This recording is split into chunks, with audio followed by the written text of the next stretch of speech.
Hello students, welcome back to my channel Simplified Chemistry and welcome to the lecture number 5 of States of Matter. तो बच्चों last lecture में हमने numericals किए थे Boyle's law के and Boyle's law complete कर दिया था। तो आइए अभी आज इस लेक्चर में हम स्टार्ट करने जा रहे हैं बहुत ही इंपॉर्टेंट सा law that is Charles law. Okay तो चार्ल्स भाई साहब ने क्या कहा था पहले मैं स्टेटमेंट बताता हूँ आपको फिर फॉर्मूला बताता हूँ और उसके बाद हम वो कैसे आया वो प्रूव करेंगे। ठीक है दोस्तों। ओके तो रेडी सब। चलिए देखते हैं। तो चार्ल्स ने क्या बताया था कि एट कांस्टेंट प्रेशर उन्होंने क्या बताया eight constant pressure and same amount of gas means what उनका मोल्स भी क्या होंगे सेम होंगे गैस के मोल के। समझ रहे हो।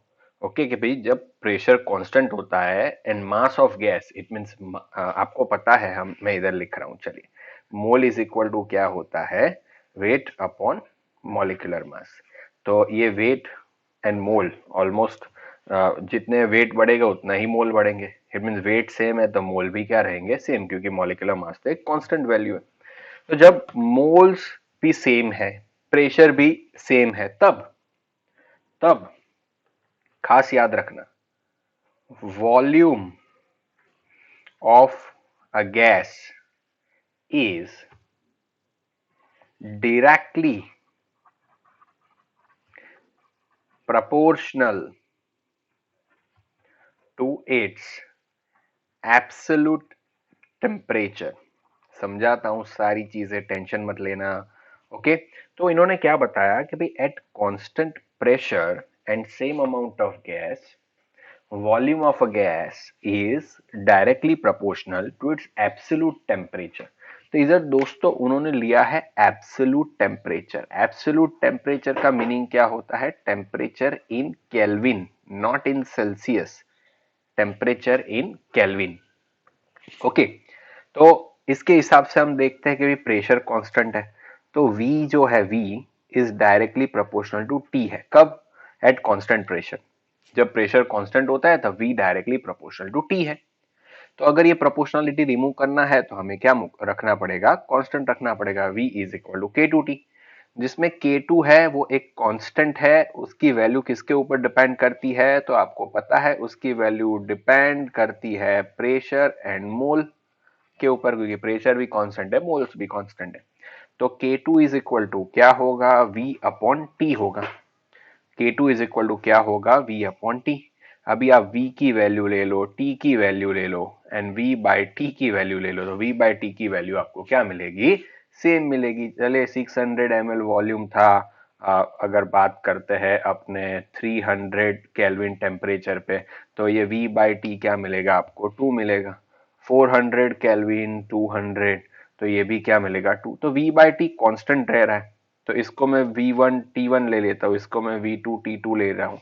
तो इसको ऐसे भी तो लिख सकते हैं जैसे आगे लिखा था ऐसे V1 upon T1 and K2 is equal to V2 upon T2। दोनों सेम ही मिल रहा है तो इसको तो ऐसे लिख सकते हैं ना V1 upon T1 is equal to V2 upon T2। तो ये हमारा फॉर्मूला है इसके ऊपर से सारे न्यूमेरिकल सॉल्व होंगे। V1 upon T1 is equal to V2 upon T2।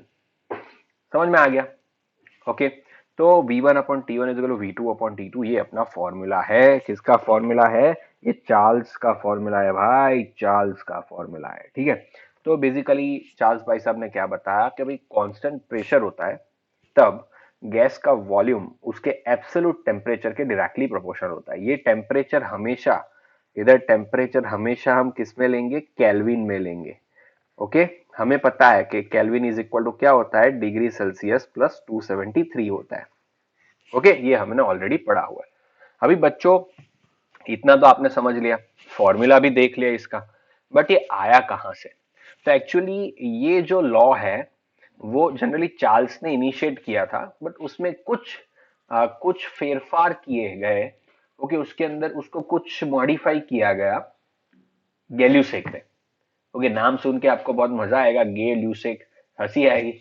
Okay तो गैल्यूसेक ने इसको मॉडिफाई किया गया है। तो एक्चुअली वो क्या एक्सपेरिमेंट कर रहे थे हम देखते हैं चलिए। ठीक है तो उनका एक्सपेरिमेंट क्या था हम देखते हैं चलिए। ठीक है तो अभी एक्सपेरिमेंट देखते हैं चार्ल्स भाई साहब ने क्या कहा। तो 0 डिग्री सेल्सियस की बात कर रहा हूं। 0 डिग्री सेल्सियस पे उन्होंने एक गैस लिया जिसका वॉल्यूम था 273 ml। एक गैस लिया 0 डिग्री सेल्सियस पे, वो गैस का वॉल्यूम था 273 ml। ओके, जब उन्होंने उनका टेम्परेचर 1 डिग्री सेल्सियस जितना बढ़ाया, 0 से वो 1 डिग्री सेल्सियस टेम्परेचर बढ़ा के ले गए, तो ये 274 ml हो गया। तो ये भी 1 ml जितना बढ़ गया। फिर उन्होंने 10 डिग्री सेल्सियस टेम्परेचर किया, 0 से 10 ले गए, तो उनका वॉल्यूम 283 ml हो गया, वो भी 10 ml जितना बढ़ा। समझ रहे हो बात को? उन्होंने क्या किया, एक्सपेरिमेंट कर रहे थे। ये सब उन्होंने कब ऑब्जर्व किया, जब उन्होंने प्रेशर को कांस्टेंट रखा तब। प्रेशर को क्या रखा उन्होंने, कांस्टेंट रखा, तब उन्होंने देखा कि भाई 0 डिग्री सेल्सियस से 1 डिग्री सेल्सियस कोई गैस का टेम्परेचर ले गए तो उसका वॉल्यूम 1 ml जितना बढ़ा। अगर 10 डिग्री सेल्सियस जितना टेम्परेचर बढ़ाया तो 10 ml जितना बढ़ा। ठीक है, कब, कांस्टेंट प्रेशर में। उन्होंने यही सारी चीजें देखी कि भाई 0 डिग्री सेल्सियस पे गैस का वॉल्यूम 273 ml था, उन्होंने -1 डिग्री सेल्सियस कर दिया। It means 1 degree Celsius temperature घटा दिया, तो इधर वॉल्यूम 272 ml हो गया यार। उन्होंने -10 डिग्री सेल्सियस घटा दिया तो ये 262 ml जितना हो गया। ये भी कब, कांस्टेंट प्रेशर पे। ये भी कब, कांस्टेंट प्रेशर पे। तो उन्होंने ये ऑब्जर्व किया कि अगर हम वॉल्यूम टेम्परेचर बढ़ाते हैं तो वॉल्यूम भी बढ़ता है, एंड अगर हम टेम्परेचर डिक्रीज करते हैं तो वॉल्यूम भी डिक्रीज करता है। ठीक है, ओके। तो चलिए समझाता हूं। बेसिकली उन्होंने एक्सपेरिमेंट कैसे किया, तो उन्होंने क्या कहा, पहले मैं एक एग्जांपल लेके आपको समझाना चाहूंगा, रूटीन लाइफ एग्जांपल, फिर इन्होंने क्या किया था वो समझाना चाहता हूं। ठीक है, तो मैं आपको एक अज्यूम करने के लिए बता रहा हूं, ये एक वेसल है, वेसल के अंदर गैस भरा हुआ है। ओके, तो ये गैस का कुछ ना कुछ प्रेशर तो होगा ही। ओके, ये कुछ ना कुछ प्रेशर तो होगा ही। तो अभी होगा क्या, मेरी बात बहुत ध्यान से समझना। इधर से हम टेम्परेचर इंक्रीज कर रहे हैं, तो जैसे जैसे हम टेम्परेचर इंक्रीज कर रहे हैं, ये वेसल इतना ही है, वेसल इतना ही है। आप समझिए, मेरी बात समझ रहे हो? इधर वेसल इतना ही है, तो हम किसको कांस्टेंट रख रहे हैं, वॉल्यूम कांस्टेंट रख रहे हैं। मान लो ये 200 ml का कंटेनर है, तो 200 ml का 200 ml ही रहने वाला है क्योंकि बंद है। समझ रहे हो? तो गैस का वॉल्यूम कितना हो गया, अभी 200 ml है। अभी जैसे मैं टेम्परेचर बढ़ा रहा हूं, जैसे क्या होगा, बहुत ज्यादा ज्यादा गैस के मॉलिक्यूल्स इसकी दीवारों से टकराएंगे, ज्यादा कोलिजन होगा, तो उससे प्रेशर क्या होगा, बढ़ेगा। इससे प्रेशर क्या होता है, बढ़ता है, सिंपल बात है। तो प्रेशर बढ़ा, तो और ज्यादा टेम्परेचर आप बढ़ाते जाओगे तो प्रेशर अंदर अंदर बढ़ता जाएगा, एंड एक टाइम आएगा ये ब्लास्ट हो जाएगा, फूट जाएगा पूरा। क्योंकि अभी गैस का प्रेशर अंदर बहुत बढ़ गया है। बट समझ में आया कि नहीं बात, ये समझ रहे हो कि नहीं? ओके। बट अपने चार्ल्स बाई साहब ने क्या किया, तो चार्ल्स बाई साहब ने एक कंटेनर लिया जिसमें प्रेशर को कांस्टेंट रखा, वॉल्यूम कांस्टेंट नहीं रखा, प्रेशर को कांस्टेंट रखा। उन्होंने एक बहुत ही हल्का सा पिस्टन लिया एंड उन्होंने इधर रख दिया, उसके अंदर उन्होंने गैस भरा। ओके, मान लो इधर प्रेशर 1 एटमोस्फियर जितना रखा उन्होंने। अभी क्या किया, अभी हम जैसे जैसे टेम्परेचर बढ़ाने लगे, इधर से मैं हीट करने लगा इसको, तो उसका टेम्परेचर बढ़ेगा। तो टेम्परेचर बढ़ने से क्या होगा, प्रेशर भी तो बढ़ेगा क्योंकि ज्यादा मॉलिक्यूल इधर कोलाइड होंगे। ओके, इट मींस जैसे जैसे कोई भी गैस मॉलिक्यूल इधर कोलिजन करेगा, तो ये बहुत ही हल्का था इसलिए ये ऊपर चला जाएगा। कैसे चला जाएगा समझिए आप। ठीक है, ये यहां था तो यहां आ गया। समझ रहे हो आप बात को मेरी? ओके, तो इट मींस इधर क्या हुआ, नीचे क्या हुआ, कि जैसे जैसे आप टेम्परेचर इंक्रीज करते जा रहे हो, इसका वॉल्यूम बढ़ता जा रहा है, क्योंकि प्रेशर तो 1 एटमोस्फियर ही रखना है। प्रेशर तो 1 एटमोस्फियर ही रखना है, प्रेशर उससे ज्यादा नहीं करना है, प्रेशर को कांस्टेंट रखना है। समझ रहे हो? इधर 1 एटमोस्फियर था, अभी ये जैसे जैसे टेम्परेचर इंक्रीज किया तो गैस क्या होने लगा, एक्सपांड होने लगा, बढ़ने लगा, क्योंकि प्रेशर कांस्टेंट रखना है। तो इसका वॉल्यूम बढ़ा दिया, तो वॉल्यूम ज्यादा हो गया, तो अभी टकराने का रेशियो क्या हो जाएगा, कम हो जाएगा। और ज्यादा टेम्परेचर बढ़ाया तो ये और ऊपर जाएगा, और ज्यादा टेम्परेचर बढ़ाया तो और ऊपर जाएगा। ऐसा उन्होंने ऑब्जर्व किया। समझ में आ गई बात? उन्होंने क्या किया? ठीक है, बहुत ही इजी है, बहुत ही आसान है, इसमें एकदम बहुत ही सिंपल है। ओके, तो इसके ऊपर से उन्होंने ऐसा एक कंसेप्ट निकाला।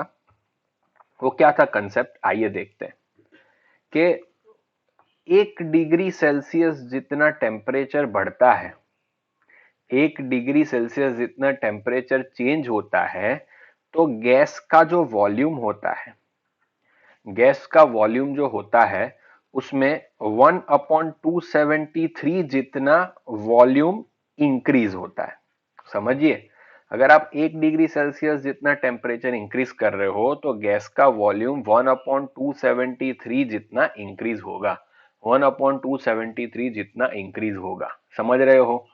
ओके, 0 डिग्री सेल्सियस पे जो वॉल्यूम था उससे 1/273 जितना होगा। अभी समझिए, 0 डिग्री सेल्सियस पे मान लो इसका वॉल्यूम जो है वो वी नॉट था, वी जीरो था।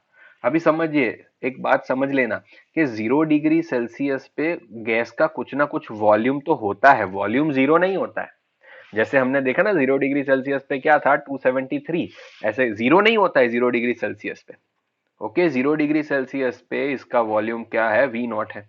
अगर 1 डिग्री सेल्सियस किया तो उसमें कितना इंक्रीज होगा, 1/273। किससे? इससे 1/273 जितना इंक्रीज होगा। समझ रहे हो? ओके, तो क्या होगा, V0 अपॉन, चलो, इंटू 1/273 जितना इंक्रीज होगा ये। ठीक है, 1 डिग्री सेल्सियस पे इतना। अगर 10 डिग्री सेल्सियस जितना बढ़े तो भाई 1 डिग्री सेल्सियस पे इतना, तो V0 इंटू 1/273 इंटू 10 जितना इंक्रीज होगा। समझ रहे हो? अगर 20 डिग्री सेल्सियस जितना बढ़ा हो तो कितना इंक्रीज होगा, V0 इंटू 1/273 इंटू 20 जितना इंक्रीज होगा। अगर T डिग्री सेल्सियस जितना बढ़ा दिया तो क्या होगा, V0 इंटू T/273। डायरेक्ट लिख सकता हूं, 1 इंटू T कर दिया मैंने। T/273 जितना इंक्रीज होगा T डिग्री सेल्सियस पे। यस और नो? तो T डिग्री सेल्सियस पे टोटल वॉल्यूम कितना हो जाएगा, टोटल वॉल्यूम कितना हो जाएगा? तो टोटल वॉल्यूम को VT कहते हैं। तो पहले V नॉट तो था ही, बट आपने उसका टेम्परेचर T डिग्री सेल्सियस बढ़ा दिया तो कितना हो जाएगा, V नॉट इंटू T/273 जितना हो जाएगा यार।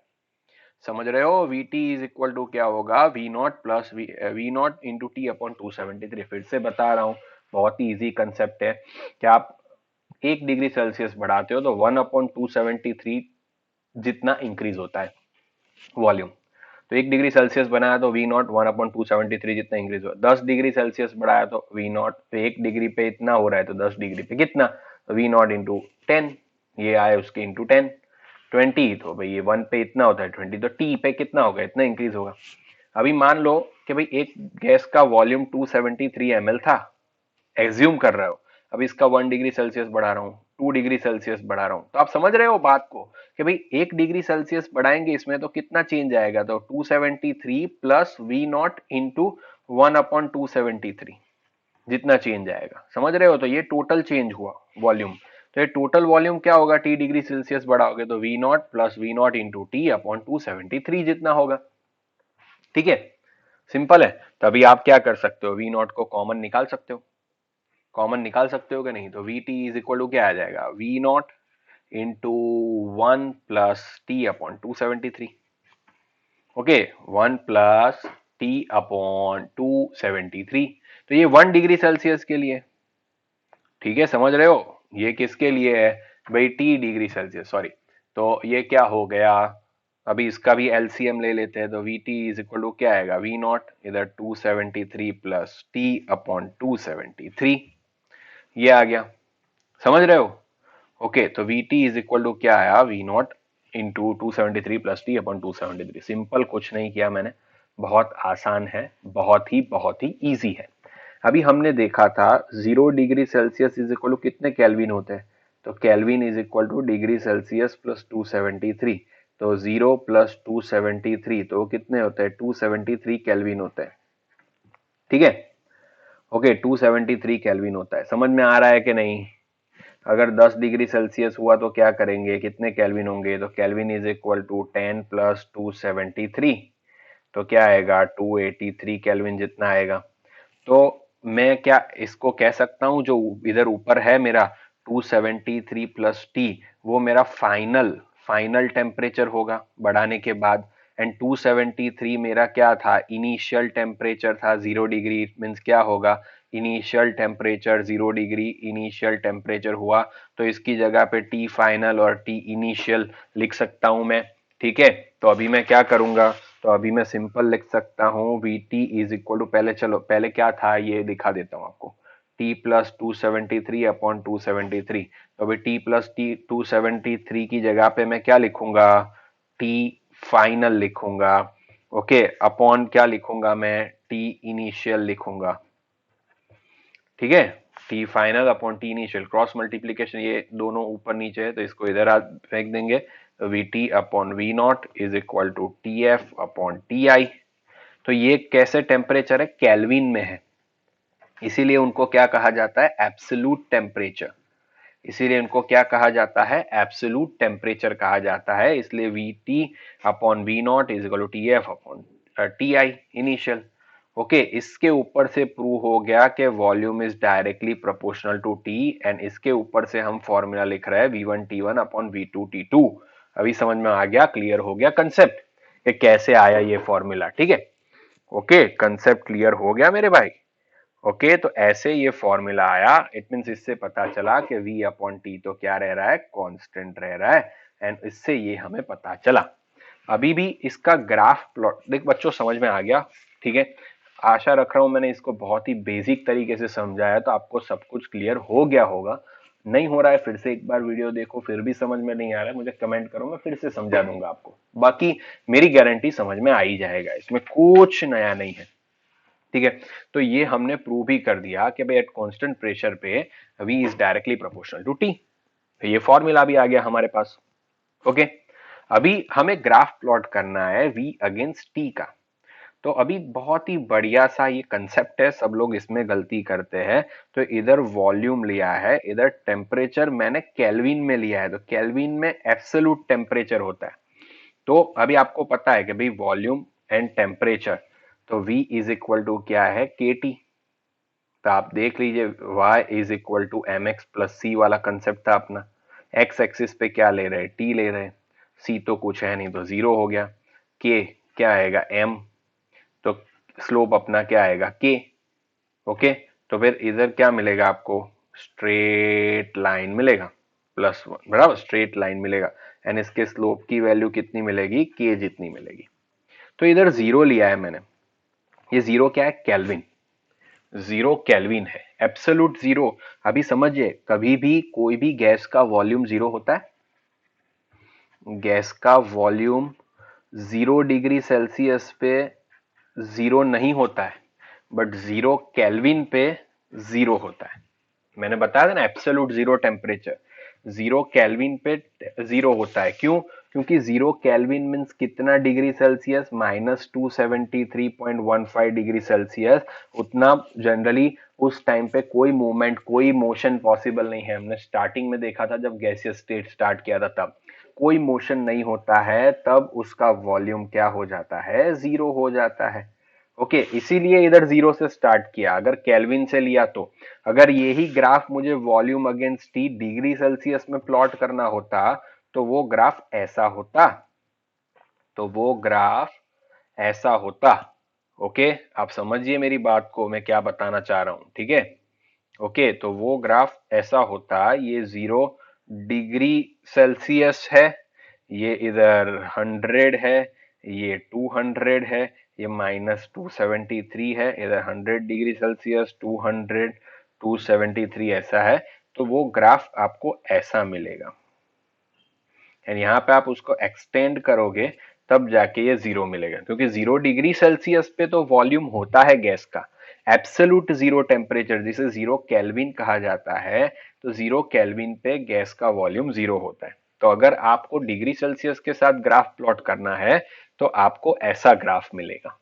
समझ रहे हो आप, इज इट क्लियर, तो तब आपको ऐसा ग्राफ मिलेगा। डन है, क्लियर है, समझ में आया कि नहीं आप लोगों को। ओके, तो इसके ग्राफ को हम कहते हैं आइसोबार। आइसोबार क्यों कहते हैं? क्योंकि प्रेशर क्या रखते हैं हम? कांस्टेंट रखते हैं, इसलिए इसको क्या कहा जाता है? आइसोबार कहा जाता है। ठीक है, क्लियर, डन। समझ में आया कि नहीं? फिर से बता रहा हूं कि भाई दो ग्राफ है, इधर वॉल्यूम, इधर टेम्परेचर केल्विन में लिया है, एंड इधर वॉल्यूम है, इधर टेम्परेचर डिग्री सेल्सियस में लिया है। तो कौन सा ग्राफ सही होगा? इसके लिए ये ग्राफ सही होगा, इसके लिए ये ग्राफ सही होगा। क्यों? क्योंकि 0 केल्विन इधर है, इधर 0 डिग्री सेल्सियस। 0 डिग्री सेल्सियस पे कोई भी गैस का वॉल्यूम जीरो नहीं होगा, बट 0 केल्विन पे कोई भी गैस का वॉल्यूम क्या होता है? जीरो। Okay, clear. तो ये आपको समझ में आ गया, डन। ओके, उसके हिसाब से चार्ल्स भाई साहब ने बताया कि भाई वॉल्यूम क्या होता है? डायरेक्टली प्रोपोर्शनल टू टी होता है। चलिए, अभी इसमें वो वाला क्वेश्चन पूछते हैं अपना फेमस। वॉल्यूम दिया है या टी एब्सोल्यूट टेम्परेचर लिया है? एब्सोल्यूट टेम्परेचर दिया है, फिर से बता रहा हूं, एब्सोल्यूट टेम्परेचर दिया है, एंड आपको ग्राफ ऐसे दिया है, ये P1 है, ये P2 है, ये P3 है। आपको पहचानना है P1 greater than P2 greater than P3 आएगा कि P3 greater than P2 greater than P1 आएगा, कि तीनों सेम आएंगे, P1 is equal to P2 is equal to P3। Okay, अलग अलग प्रेशर दिए गए हैं। तो पहले तो हम क्या करेंगे, हमारा फॉर्मूला लगाएंगे PV is equal to nRT, जिसमें क्या क्या कांस्टेंट रहता है, क्या क्या कांस्टेंट रहता है। तो आपको पता है n और r कांस्टेंट रहते हैं, तो PV is directly proportional to T होता है। ठीक है, अगर वॉल्यूम को कांस्टेंट रख लूं, अगर वॉल्यूम को कांस्टेंट रख लूं तो pressure directly proportional to T होगा। चलिए वॉल्यूम को कांस्टेंट रख लेते हैं, वॉल्यूम को कांस्टेंट रख लिया हमने, तो यहाँ पे क्या आएगा? आपका P1 आएगा, यहाँ पे क्या आएगा? आपका P2 आएगा, मीन्स ये T1 हो गया, ये T2 हो गया, एंड इसको एक्सटेंड करेंगे, यहाँ पे आपका क्या आएगा? T3 आएगा। समझ रहे हो? समझ रहे हो मेरी बात को? Okay, done. तो आप सिंपल सिंपल सिंपल कह सकते हो कि T1 कम है, T2 T3 ज्यादा है, T3 ज्यादा है, तो ये P3 की वैल्यू ज्यादा होगी, फिर P2, क्योंकि T and P directly proportional है, इसलिए क्या आंसर आएगा? P3 greater than P2 greater than P1। बहुत ही सिंपल है, क्लियर, एकदम इजी है, इसमें कुछ करने की जरूरत नहीं है, आराम से आपका आंसर आ जाएगा, इसमें कुछ नया नहीं है। ठीक है, ओके, डन। चलिए, अभी दूसरा एक ग्राफ में आपको ड्रॉ करने के लिए बता रहा हूं, वो है log v against log t। Okay, and वो आपको फाइंड करना है। तो कैसे करेंगे? तो पहले तो क्या है, v is equal to K T है, दोनों साइड log लेते हैं, तो log v is equal to log K T. तो क्या करेंगे, log v is equal to log k plus log t। तो अभी y इज इक्वल टू, ये x पे है तो m क्या आएगा? +1, और ये c। तो स्लोप आपका पॉजिटिव आ रहा है, मैथ्स वाला कंसेप्ट, स्लोप पॉजिटिव आ रहा है तो स्ट्रेट लाइन होगा, इंटरसेप्ट कितना होगा? log k जितना होगा। तो चलिए बना देते हैं, स्ट्रेट लाइन ग्राफ होगा, इधर क्या लिखेंगे? log v लिखेंगे, इधर क्या लिखेंगे? log t लिखेंगे। ओके, आपको इधर से आपको स्ट्रेट लाइन मिलेगा, ये क्या होगा? इंटरसेप्ट की वैल्यू log k, स्लोप कितना मिलेगा? +1। तो आपको पता है स्लोप इज इक्वल टू क्या होता है? Tan theta. Tan theta, slope आपको +1 मिल रहा है, तो टेन की वैल्यू कितनी होनी चाहिए? 45 डिग्री। तो आपको थीटा भी मिल गया 45 डिग्री, ग्राफ भी मिल गया, एंड ये पॉजिटिव स्लोप होगा, +1 है इसलिए। ठीक है, तो बहुत ही आसान है, आप ऐसे बहुत सारे क्वेश्चंस जो है इसके ऊपर से बहुत ही अच्छी तरीके से कर सकते हो। यस और नो? समझ में आ गया कि नहीं? अभी देखिए, हमने देखा था कि डेंसिटी, तो डेंसिटी इज इक्वल टू क्या होता है? मास अपॉन वॉल्यूम होता है। तो आपको पता है, अभी हमने देखा कि जैसे जैसे टेम्परेचर बढ़ता है वॉल्यूम बढ़ता है, तो जैसे जैसे टेम्परेचर बढ़ेगा वॉल्यूम बढ़ेगा, वॉल्यूम बढ़ेगा तो डेंसिटी डिक्रीज होगी, डेंसिटी डिक्रीज होगी जैसे जैसे वॉल्यूम बढ़ेगा। ये वाला जो कंसेप्ट है हम यूज करते हैं हॉट एयर बलून में। ठीक है, हम कहाँ पे यूज करते हैं? हॉट एयर बलून में यूज करते हैं। आपने देखा होगा हॉट एयर बलून। ओके, तो हॉट एयर बलून में क्या होता है आपको पता होगा, नीचे से एक आग जलती रहती है। तो और आपने देखा होगा हम उत्तरायण में और वगैरह वो टुक्कल उड़ाते हैं कागज वाला नीचे से जला के। तो जैसे जैसे नीचे से जलाते हैं तो टेम्परेचर बढ़ता है, तो वॉल्यूम भी क्या होता है, बढ़ता है, उससे डेंसिटी क्या हो जाती है, कम हो जाती है। अगर डेंसिटी कम हो गई तो अंदर का गैस जो है वो हल्का हो गया। डेंसिटी कम हो गई उसकी, तो वो धीरे धीरे ऊपर जाने लगेगा। जैसे जैसे डेंसिटी डिक्रीज होती है वो धीरे धीरे ऊपर जाने लगेगा, समझ रहे हो? तो वो हवा के साथ क्या होने लगेगा, उड़ने लगेगा। एयर की जो डायरेक्शन होगी वो डायरेक्शन में चला जाएगा, धीरे धीरे ऊपर होता जाएगा, क्योंकि उसकी डेंसिटी जैसे जैसे टेम्परेचर बढ़ेगा ऐसे ऐसे उसकी डेंसिटी कम होती जाएगी वॉल्यूम बढ़ने के कारण। ठीक है, इसके लिए ऐसा होता है। एंड चार्ल्स का लॉ का ये एक इंपॉर्टेंस है, रूटीन लाइफ एग्जाम्पल है। ठीक है, तो हॉट एयर बलून में भी ये कंसेप्ट यूज होता है, क्योंकि डेंसिटी डिक्रीज होती है इसलिए ऊपर चला जाए। आपको पता है डेंसिटी जिसकी भी डिक्रीज होती है वो धीरे धीरे धीरे ऊपर, डेंसिटी ज्यादा होती है तो नीचे बैठने लगते हैं। ठीक है, डेंसिटी धीरे धीरे धीरे धीरे धीरे धीरे, समझ में आ गया? डन, तो सीधा सीधा ये ऊपर चलता जाएगा। ठीक है, तो पर्टिकुलरली चार्ल्स के अंदर हमने सब कुछ देख लिया, उसका फॉर्मूला, वो फॉर्मूला कैसे डिराइव हुआ ये, एंड ये ग्राफ्स के बारे में भी हमने ऑलरेडी आराम से सीख लिया है। कैसा ग्राफ आएगा एमसीक्यू में, कैसा पूछता है। एब्सोल्यूट जीरो टेम्परेचर, एब्सोल्यूट लिखना भूल गए आप लॉ के अंदर, आपको मार्क्स नहीं मिलेंगे। एब्सोल्यूट टेम्परेचर ही लिखना पड़ेगा। ओके, टेम्परेचर तो भाई 0 डिग्री सेल्सियस पे तो कोई भी गैस का वॉल्यूम जीरो नहीं होता है, 0 केल्विन पे जीरो होता है। ठीक है, तो ये बात आपको याद रखनी जरूरी है। तो केल्विन वाला ग्राफ दौड़ो तो ऐसा मिलेगा, सेल्सियस वाला ग्राफ आपको ऐसा मिलेगा। ठीक है, फिर ये फॉर्मूलाज कैसे आया कि इतने डिग्री सेल्सियस बढ़ाओ तो क्या होता है, ये सारी चीजें हमने बहुत ही अच्छी तरीके से देख ली। ठीक है दोस्तों, आशा रख रहा हूं आपको सारी चीजें चार्ल्स लॉ के बारे में मैंने जो भी सिखाया वो एकदम कंप्लीटली क्रिस्टल क्लियर हो चुका होगा। अगर हो गया है तो प्लीज मुझे कमेंट में बताइए। ठीक है, नहीं हुआ है, कुछ डाउट है तो भी मुझे कमेंट करके आप बता सकते हो। ठीक है दोस्तों, तो thank you so much my dear friends. अभी इसके न्यूमेरिकल्स वगैरह जो है वो हम डिस्कस करेंगे, उसको हम देख लेंगे, एंड उसके बाद हम आगे जाएंगे। ठीक है, okay. Thank you so much, my dear student, for your care and concern. Thank you so much.